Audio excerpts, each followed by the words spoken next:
जय श्री राम। नमस्कार दोस्तों। विष्णु एकादशी गीता तुलसी विप्रधैन वहा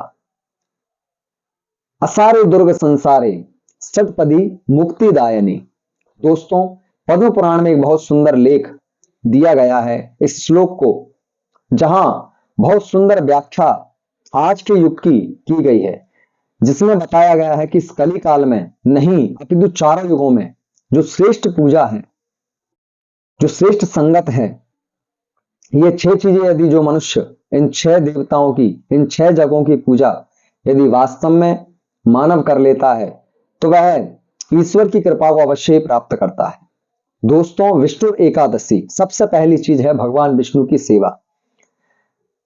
भगवान पुरुषार्थ का स्वरूप है, जहां भगवान विष्णु की पूजन उनके समस्त शंख चक्र आदि गदा भगवती महालक्ष्मी के साथ में, जहां भगवान नारायण जल में शयन करते हुए विराजमान हैं शेषनाग पर, उनकी पूजन करने से इस कलिकाल में बहुत जल्दी सिद्धि और ईश्वर की कृपा अवश्य प्राप्त होती है।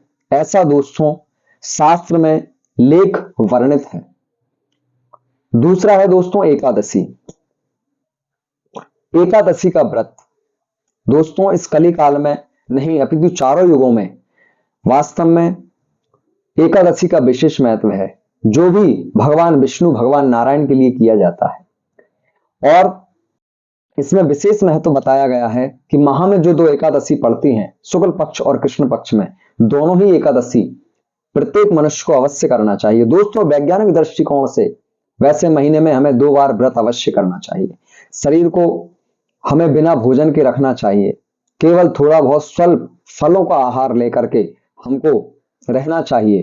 तो विज्ञान भी कहता है कि इन महीनों में 2 दिन यदि व्यक्ति व्रत रहता है तो उसके शरीर की शुद्धि अवश्य होती है। वहीं हमारा धर्म कहता है, धार्मिक दृष्टिकोण से एकादशी सर्वश्रेष्ठ करी तिथि है और भगवान विष्णु को पूजनीय तिथि है, जिसके माध्यम से हम व्रत कर करके भगवान नारायण की उपासना करके ईश्वर की प्राप्ति कर सकते हैं। दोस्तों, इसी प्रकार से तीसरा जो आया है ग्रंथ श्लोक में, विष्णु एकादशी गीता।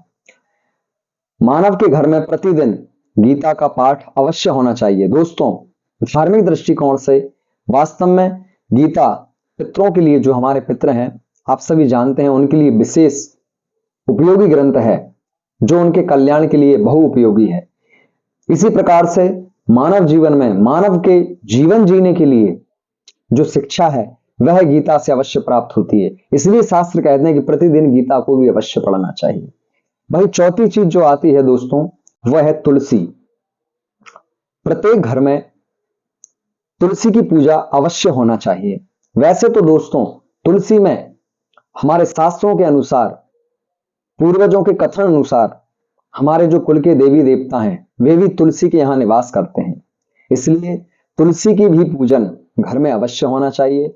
और मां तुलसी समस्त सिद्धियों को देने वाली, समस्त कामनाओं को पूर्ण करने वाली है।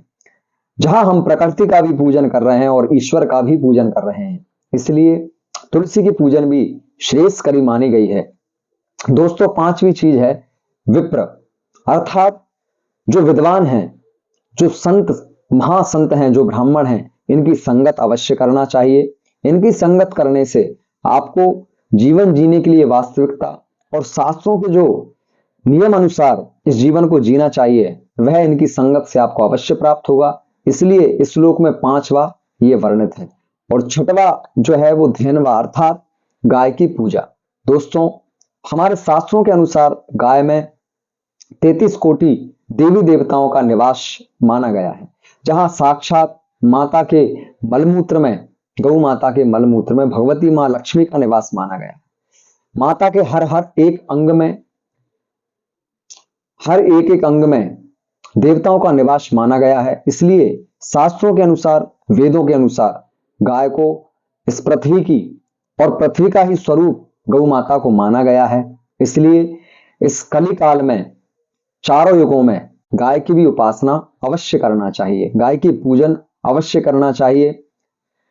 इसलिए दोस्तों बड़ा ही सुंदर श्लोक ये लिया गया है तो जो शास्त्र प्रमाणिक है, शास्त्रों में ऐसा वर्णित है, इससे अवश्य ही मनुष्य का उद्धार होता है। इसलिए हम सभी को चाहिए कि ये जो 6 चीजें हैं, विष्णुर एकादशी गीता, तुलसी विप्र धैनवा, असारे दुर्ग संसारे, षटपदी मुक्तिदायिनी, ये मुक्तिदायिनी है, मुक्ति को प्रदान करने वाले हैं। इसलिए इनको हमें पूजन, इनका पठन, इनका अर्चन अवश्य करना चाहिए।